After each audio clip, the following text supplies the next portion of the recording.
Con la llegada de los europeos en América empiezan a formarse varias colonizaciones de estas potencias. En ese momento existieron muchas potencias como Holanda, Francia, pero solo quiero concentrarme en Portugal y España.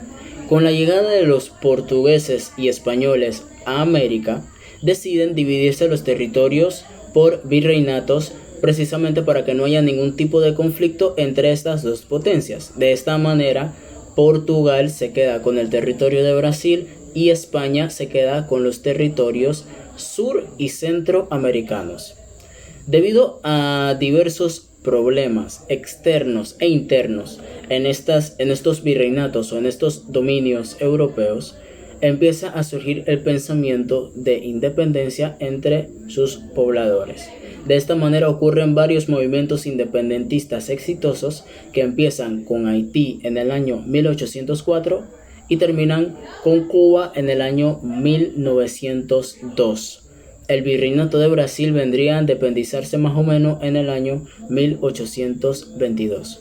Hoy en día estos exdominios europeos son ahora estados independientes, que para una mejor identificación entre ellos se les conoce como países latinoamericanos, precisamente porque la mayoría de los pobladores que habitan en estos territorios hablan francés, español y portugués, que son idiomas provenientes del latín. También debemos recordar que aunque estos países latinoamericanos tuvieron un pasado con los europeos, no comparten su misma cultura.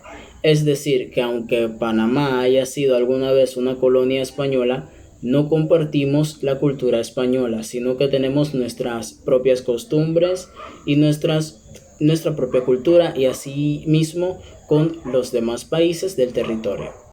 A finales del siglo XVIII, España aún mantenía el control de gran parte del territorio latinoamericano, pero a comienzos del siglo XIX, una serie de movimientos revolucionarios significaron la independencia de países como México, Colombia o Venezuela.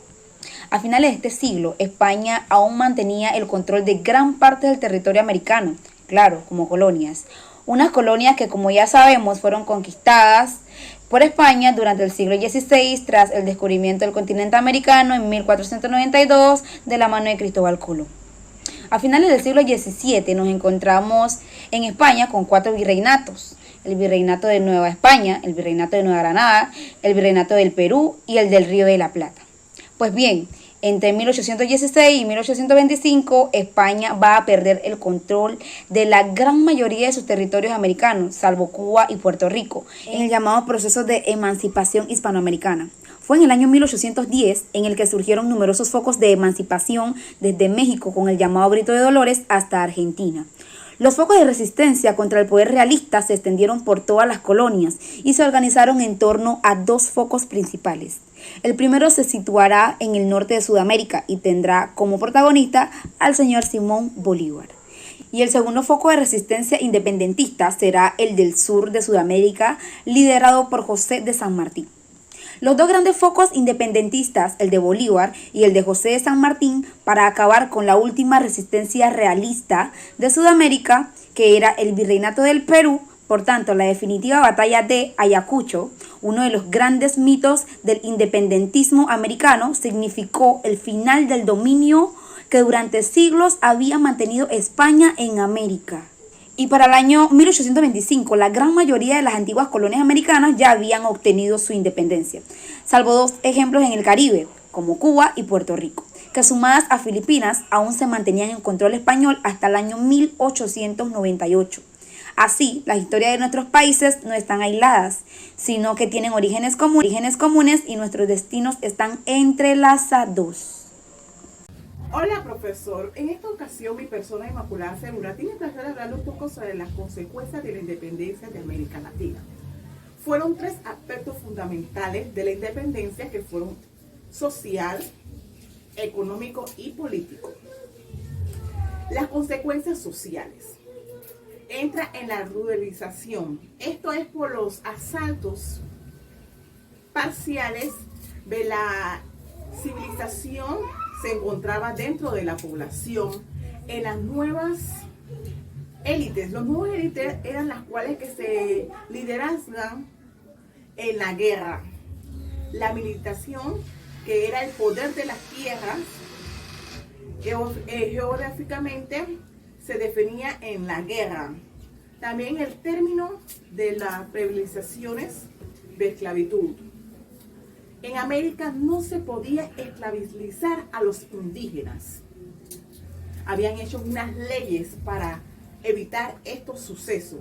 Podía haber esclavos, sin embargo, debían de ser africanos o venían de otros continentes africanos, pero no podían ser indígenas nativos en la región. Las consecuencias económicas. Disminuían los bienes de la producción comercial. Con la revolución fueron bajando los bienes y servicios dentro de ese ciclo.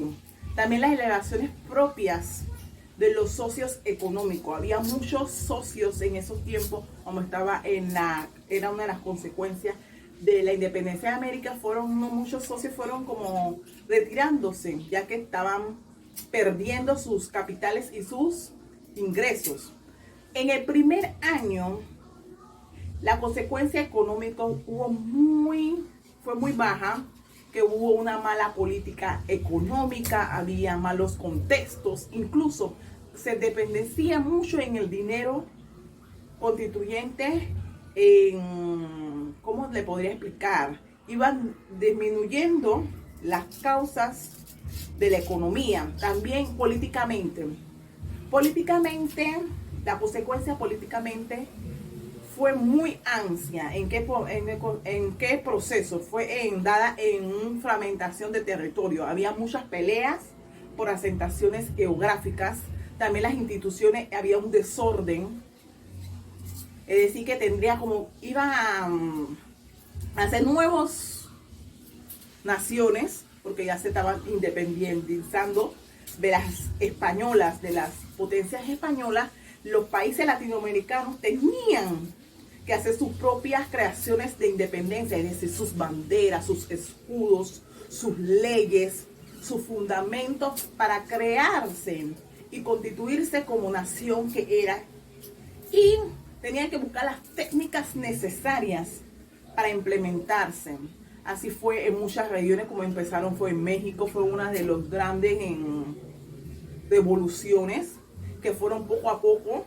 Aún Estados Unidos lo había robado muchos territorios, pero se pudieron asentar en esos y pudieron salir adelante como nación, país. Podríamos dar ejemplo de Colombia. No menciono Panamá porque usted sabe que fue un proceso más largo con la independencia de Panamá con España y Panamá con Colombia, que era la Gran Colombia en esos tiempos.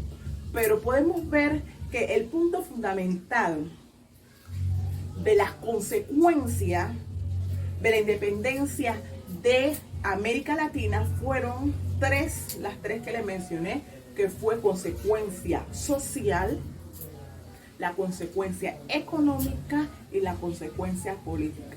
Por eso que ahora actualmente estamos independizados de cualquier nación y somos libres, gracias a Simón Bolívar y entre otros grandes hombres libertadores de América. Gracias. La emancipación de la hispanoamericana.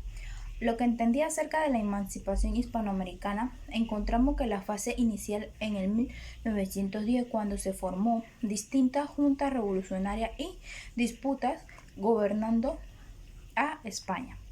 Aunque en la realidad los realistas llegaron a enfocarse principalmente en las mayorías que estaban en las rebeliones con las independencias y los acontecimientos que habían sucedido. Las colonias norteamericanas, las colonias que pasaron por un desastre, se desalojaron y para diferentes estados cuyas fronteras fueron pasando, y España quería gobernar acerca